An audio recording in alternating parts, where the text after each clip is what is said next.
Hi everyone, welcome to stocks with Rohit. हमारा recent Sunday homework stock है एरोफ्लेक्स enterprise, जो trade कर रहा है 137 रुपीज पर। और ये पर्टिकुलर स्टॉक हमारा लास्ट वीक का बोनस स्टॉक भी था, जो अब हमारा बन चुका है संडे होमवर्क स्टॉक। आज के इस वीडियो में हम बिजनेस को समझेंगे कि एरोफ्लेक्स एंटरप्राइज करता क्या है, ये एक होल्डिंग कंपनी होने के हिसाब से इसका बिजनेस कैसे काम करता है, इसका इन्वेस्टमेंट किन कंपनीज में होता है और ये वैल्यू कहां से जनरेट करता है। ये सारी चीजें आज इस वीडियो में आप समझेंगे, जो कि हम अलग अलग तरीके की संडे होमवर्क स्टॉक्स लेके आते हैं, जहां से आप अलग कंपनीज का बिजनेस स्ट्रक्चर समझ सके, अलग कंपनीज की वैल्यू को अनलॉक कर सके और आपका नॉलेज इंक्रीज होते रहे। इसलिए आज का वीडियो खास इसलिए है क्योंकि एक होल्डिंग कंपनी, एक पेरेंट कंपनी की वैल्यू को हम अनलॉक करने जा रहे हैं और समझेंगे कि मार्केट इस पे कैसा रिएक्ट करेगा। तो आइए चलते हैं। सबसे पहले देखते हैं द एरोफ्लेक्स मिस्ट्री। 3900 करोड़ की चीज आपको 1662 करोड़ में कैसे मिल रही है। तो ये तो सिर्फ आपको यहाँ पर दिख रहा है, बट इस पूरे क्वेश्चन को हम यहाँ पर सॉल्व करेंगे। 3900 करोड़ का असेट वैल्यू, जो कि अभी मार्केट प्राइस चल रहा है 1662 करोड़ का मार्केट प्राइस, मतलब इसका एक्चुअल मार्केट कैपिटलाइजेशन अभी 1662 करोड़ है, लेकिन इसके पास असेट कितने हैं? 3900 करोड़। स्टॉक मार्केट में कभी कभी मैथमेटिक्स फेल हो जाता है और इसलिए एक कंपनी जिसके पास 3900 करोड़ का असेट है, वो स्टॉक मार्केट में सिर्फ 1662 करोड़ पर मिल रही है। मतलब क्लियरली आपको यहाँ पर वैल्यू डिस्काउंट पर दिख रहा है, कंपनी यहाँ पर डिस्काउंट पर ट्रेड कर रही है। तो हर एक इन्वेस्टर इसे खरीद क्यों नहीं लेता? आज इस वीडियो में हम समझेंगे कि यहाँ पर एक पेरेंट कंपनी एक डिस्काउंट पर क्यों ट्रेड करती है और वहां पर एक्चुअल वैल्यू अनलॉकिंग कब होती है। तो चलिए, सबसे पहले आपको यहाँ पर दोनों कंपनी का कंफ्यूजन को हटाना है। एरोफ्लेक्स एंटरप्राइज ये एक पेरेंट कंपनी है और एरोफ्लेक्स इंडस्ट्री ये इसकी सब्सिडरी है, जिसमें एरोफ्लेक्स एंटरप्राइज लगभग 60% मतलब 59.8% का स्टेक होल्ड करती है। एरोफ्लेक्स इंडस्ट्रीज ये मैंने आपको लास्ट टू लास्ट वीक बताया था 400 रुपीज पर, जहां पर ये हमारा लॉन्ग टर्म स्टॉक बना। इसके पहले हमने इसे स्विंग के लिए लिया 263 रुपीज पर, सेल किया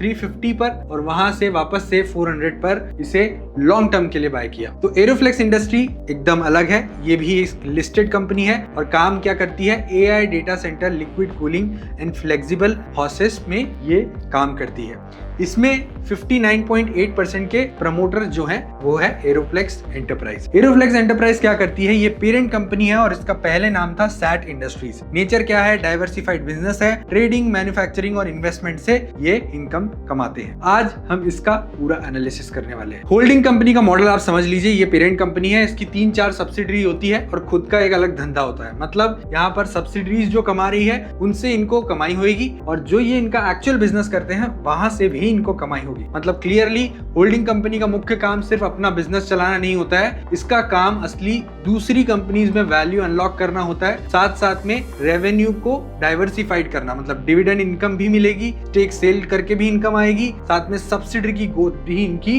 वैल्यू में एड ऑन करेगी। यहाँ तक क्लियर है? एरोफ्लेक्स एंटरप्राइज का बिजनेस मॉडल आप समझ लीजिए। मैन्युफैक्चरिंग भी करते हैं, ट्रेडिंग एंड फाइनेंस रिलेटेड काम भी करते हैं और गोल्डन गूस क्या है? 60% एरोफ्लेक्स इंडस्ट्रीज में ओन करते हैं, जहां पर 6600 करोड़ की ये कंपनी ऑलरेडी हो चुकी है। राइट? तो पेरेंट कंपनी का अपना बिजनेस स्टेबल है, लेकिन असली वैल्यू इस 60% स्टेक्स में छुपी हुई है। अभी मास्टर स्ट्रोक भी एक खेला है इस कंपनी ने, जो कि अमाउंट तो स्मॉल है यहाँ पर, लेकिन एक समझ लेते हैं इसको 5 मिनट के अंदर। 68% एमआरओ स्टेक को बेचा है। किसको बेचा है? इंगरसोल को बेचा है और 227 करोड़ का इनको कैश आ गया, मतलब बैलेंस शीट स्ट्रॉन्ग हो गई है। इसके पॉजिटिव साइड क्या है? कोर बिजनेस पे अब ये फोकस कर पाएंगे, बैलेंस शीट स्ट्रॉन्ग बन जाएगी और फ्यूचर मर्जर एक्विजिशन के लिए इनके पास कैपिटल तैयार हो जाएगी और इनका फोकस जो है क्लियरली अब मेन कोर बिजनेस पर बन जाएगा। फ्यूचर ट्रिगर्स क्या है? आगे ग्रोथ कैसी हो सकती है कंपनी को समझते हैं। मेन ग्रोथ इसकी कंपनी की छुपी हुई है एरोफ्लेक्स इंडस्ट्रीज में, और एरोफ्लेक्स इंडस्ट्रीज ने मैनेजमेंट ने गाइडेंस दिया हुआ है कि 1000 करोड़ का रेवेन्यू टारगेट है इनका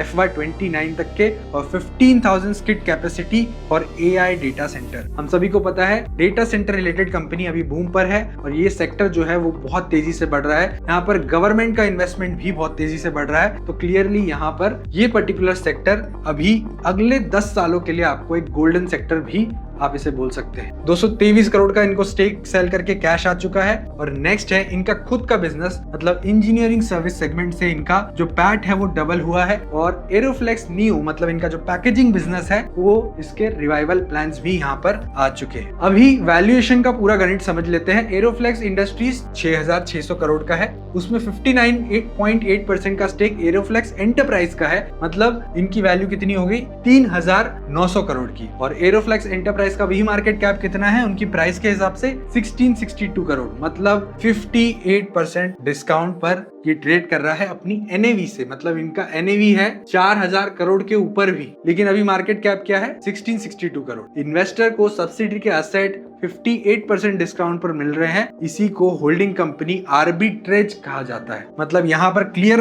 गैप दिख रहा है एनएवी और इनके मार्केट कैप में, तो यहाँ पर वैल्यू अनलॉक करने के चांसेस बन जाते हैं और इसीलिए बना है हमारा ये संडे होमवर्क स्टॉक। लेकिन एक और चीज समझ लेते हैं, एक और पॉजिटिव न्यूज इस पर्टिकुलर स्टॉक में देखने को मिली। 4 और 5 जून को और 17 जून को ओपन मार्केट से एरोफ्लेक्स एंटरप्राइज के प्रमोटर्स ने ओपन मार्केट से शेयर खरीदे हैं और अपनी जो हिस्सेदारी है वो 6% से बढ़ाकर अब 7.38% कर दिया है। मतलब कहीं ना कहीं प्रमोटर को भी लग रहा है कि ये जो वैल्यू है बहुत डिस्काउंट पर ट्रेड कर रही है और यहाँ पर खरीदारी करना एक फायदे का सौदा है। इसलिए लगभग 1.5% स्टेक यहाँ पर प्रमोटर ने खुद ओपन मार्केट से खरीदा है। और जब ओपन मार्केट से प्रमोटर शेयर्स खरीदता है वो एक बहुत ही पॉजिटिव साइन माना जाता है, और जब ओपन मार्केट से प्रमोटर शेयर्स बेचता है वो एक नेगेटिव साइन माना जाता है। अभी यहाँ पर क्लियरली एक पॉजिटिव पॉइंट है। दूसरा पॉजिटिव पॉइंट है कि यहाँ पर इनका जो मार्केट कैप है वो एक्चुअल एनएवी से बहुत नीचे ट्रेड कर रहा है। बिगनर्स डाउट, तो स्टॉक तुरंत डबल क्यों नहीं हो जाता? अभी आप ये समझना इंपॉर्टेंट है कि जो होल्डिंग कंपनी होती है वो हमेशा 40 to 60% के डिस्काउंट पर ही ट्रेड करती है और यूजुअली 30 to 60% के डिस्काउंट पर ट्रेड करती है। और जब इनका जो डिस्काउंट है वो धीरे धीरे कम होता जाता है तो इनका प्राइस आपको बढ़ते हुए दिखेगा। मतलब अभी अगर एरोफ्लेक्स एंटरप्राइज 137 रुपीज चल रहा है तो ये अगर डिस्काउंट कम होगा तो क्लियरली डिस्काउंट अभी 58% चल रहा है, जो 30% पर आएगा तो आपको यहाँ पर प्राइस ऊपर जाते हुए दिखेगा। तो ये यहाँ तक के बात क्लियर है और इसकी री रेटिंग आपको उस तरीके से देखने को मिलेगी। इसलिए क्लियर है कि डिस्काउंट पर ही ट्रेड होती है पेरेंट कंपनी, लेकिन हमें लग रहा है कि यहाँ पर अभी वैल्यू बाकी है कंपनी की और प्राइस ऊपर जा सकता है, इसलिए यहाँ पर हम इस पर्टिकुलर स्टॉक पे बेट ले रहे हैं। डार्क साइड है, 4 मेजर रिस्क है। होल्डिंग कंपनी में परमानेंट ट्रैप भी हो सकता है, मतलब स्टॉक नीचे जाके वहीं पर रुक सकता है, लेकिन हम इस पर्टिकुलर रिस्क को लेने के लिए तैयार इसलिए हैं क्योंकि एरोफ्लेक्स एंटरप्राइज के जो सब्सिडरी है एरोफ्लेक्स इंडस्ट्रीज वो बहुत स्ट्रॉन्ग परफॉर्मेंस दे रही है। स्ट्रेच्ड वैल्यूएशंस कभी भी आपको दिखेंगे और उसी के रीजन से आपको यहाँ पर एरोफ्लेक्स एंटरप्राइजेस के जो वैल्यूएशंस है उसमें पी जो दिखेगा वो 148x का दिखेगा और आरओई सिर्फ 9.23% का दिखेगा। लेकिन मेजर इनका जो वैल्यू है वो सब्सिडी में रहती है, इसलिए इस पॉइंट को यहाँ पर इग्नोर करूंगा। शॉर्ट टर्म रेवेन्यू हिट दिखेगा जो इन्होंने अपना स्टेक सब्सिडी में बेचा है और उसकी वजह से आपको रेवेन्यू कम होते हुए जरूर दिख सकता है नेक्स्ट ईयर, लेकिन वो सारी चीजें डिस्काउंट करके यहाँ पर मार्केट चलता है और पेरेंट कंपनी का जो कॉम्प्लेक्स स्ट्रक्चर है वो भी यहाँ पर आपको एक नेगेटिव रिस्क दे सकता है। बट ये चारों जो रिस्क है यहाँ पर इग्नोर करने लायक है, इसलिए यहाँ पर हम आगे बढ़ेंगे। समरी और कंक्लूजन आप देख सकते हो। डायरेक्ट प्ले अगर आपको करना है तो एरोफ्लेक्स इंडस्ट्रीज लीजिए, लॉन्ग टर्म के लिए हमारा लॉन्ग टर्म स्टॉक है। लेकिन आपको इनडायरेक्ट प्ले करना है, डीप वैल्यू लेना है, तो यहाँ पर आप होल्डिंग कंपनी को डिस्काउंट पर लीजिए, री रेटिंग का वेट कीजिए और री रेटिंग हमें लग रही है कि अभी आएगी, इसलिए यहाँ पर हम चार्ट्स पर देखेंगे कि यहाँ पर आपको कहाँ पर री रेटिंग आ सकती है। तो क्लियरली मैंने आपके सामने यहाँ पर चार्ट्स खोल के रखे हुए हैं और आप चार्ट्स में अगर आप देखोगे तो हमने लास्ट वीक भी डिस्कस किया था कि कंपनी में यहाँ पर वॉल्यूम्स एकदम से आए हैं। वॉल्यूम्स पहले बिल्कुल भी नहीं थे और बिल्कुल भी वॉल्यूम्स नहीं होने की वजह से यहाँ पे अब जाके जो वॉल्यूम्स आए हैं ये हमारा एक कंफर्मेशन बन जाता है। दूसरा कंफर्मेशन, कंपनी में छोटी छोटी कैंडल्स बन रही थी, डोजी कैंडल्स बन रही थी और यहाँ पे भी आप देखोगे डोजी कैंडल्स बन रही थी, तो यहाँ पर इनडिसीजन है और इनडिसीजन में वाइल्ड मूव देखने को मिलता है और कुछ हद तक की ये जो वाइल्ड मूव है यहाँ पर दिखा भी। लेकिन अब हम इस स्टॉक को क्यों खरीद रहे हैं उसका रीजन है मंथली ब्रेकआउट। और आप देखिए ये देखिए मंथली ब्रेकआउट आपको बहुत ही ब्यूटीफुल मंथली ब्रेकआउट दिख रहा है जो कि बैठ रहा है यहाँ पर 151 पर। और ये हमारा लास्ट वीक का बोनस स्टॉक भी था और इस वीक इस पर्टिकुलर स्टॉक ने 151 का हाई दिखाया भी, लेकिन वहां से नीचे आके 137 पर ट्रेड कर रहा है। और जब ये 151 ट्रेड कर रहा था तो इसका RSI ऑलमोस्ट 90 पहुंच गया था। तो आई एम हैप्पी कि यहाँ पर ये रीटेस्ट करने आया और रीटेस्ट करके 131 का लो लगा के 138 के आसपास क्लोजिंग दिया। और जैसे ही 151 मुझे लगता है यहाँ पर क्रॉस होगा तो आपको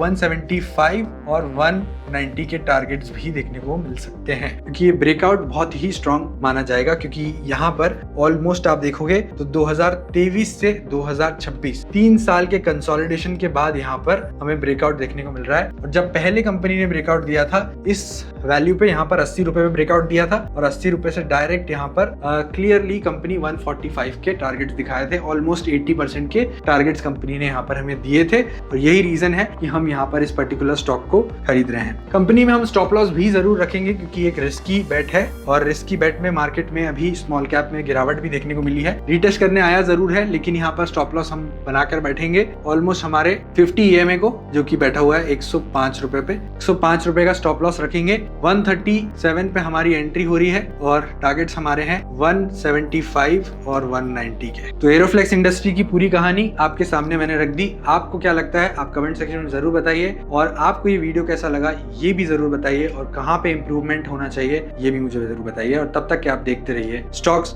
विद रोहित।